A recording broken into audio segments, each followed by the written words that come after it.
त्वचा रूखी-रूखी हो जाती है, ड्राइनेस बहुत ज़्यादा होने लगी है और ड्राइनेस के साथ क्या है, एक परेशानी और हो रही है, बुखार बहुत ज़्यादा बढ़ रहा है हकीम साहब।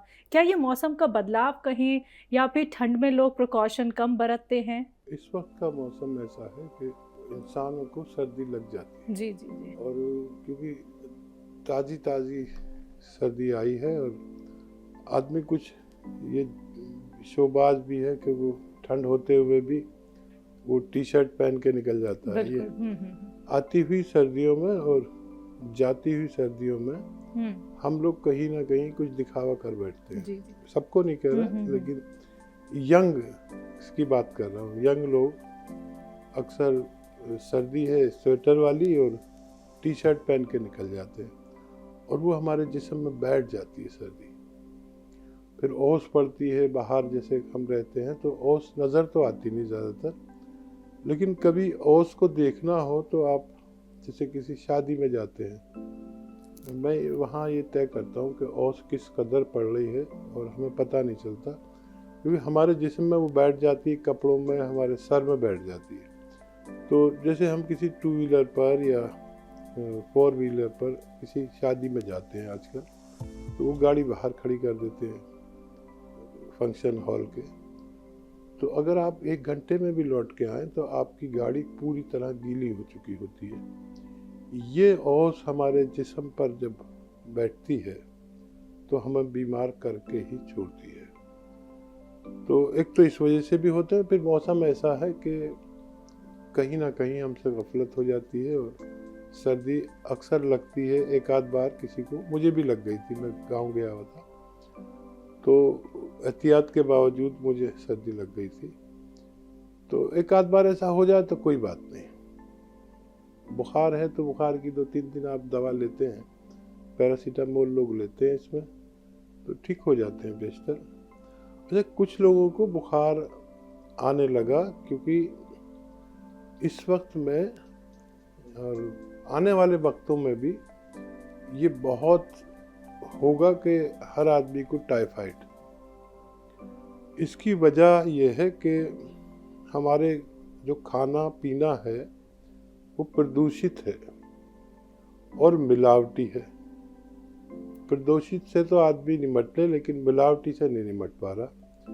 और कुछ कम से कम आदमी दूध और चाय तो पीता ही है, या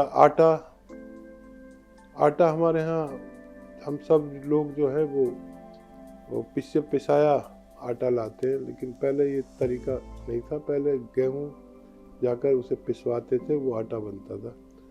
तो आटे में बहुत ज़्यादा दूसरी चीज़ें लोग मिला रहे हैं, और कम से कम ये ब्रांडेड आटों में चावल मिला हुआ तो बहुत आ रहा है।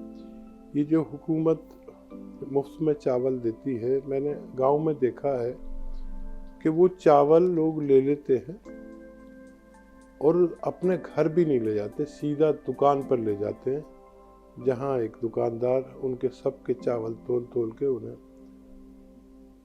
15 रुपए किलो के पैसे दे देता है।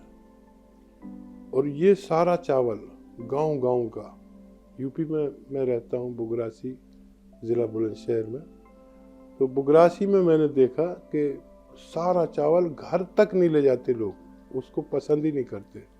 जो मुफ्त में मिल रहा है लेते तो हैं, लेकिन सीधा डायरेक्ट दुकान पर बेच कर चले जाते हैं, और ये सब उनसे ख़रीदते हैं। ये आटा मिल वाले जो आटा बनाते हैं और सीधा उसमें पीस देते हैं, उनको नफ़ा ज़्यादा होता है।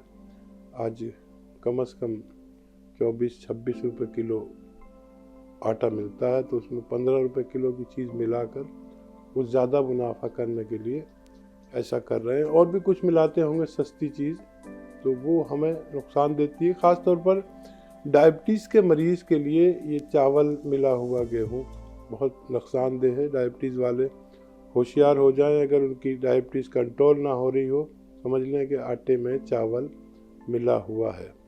इससे हमारे मैदे में, आंतों में इन्फेक्शन हो रहे हैं, दूध से, चाय से और ये मिलावटी आटे से। और जिसका भी टेस्ट करा उसे टाइफाइड निकल रहा है, जिसका टेस्ट करा उसे टाइफाइड कंफर्म ही निकल रहा है। और टाइफाइड कहते हैं इंटेस्टाइन में इन्फेक्शन को। फिर उसका इलाज लेते हैं, फिर ये सिलसिला चलता ही रहेगा। टाइफाइड अब हमारे सब जगह तो नहीं कहता, लेकिन भारत में टाइफाइड एक इतना आम रोग हो जाएगा कि लोग इससे परेशान हो जाएंगे।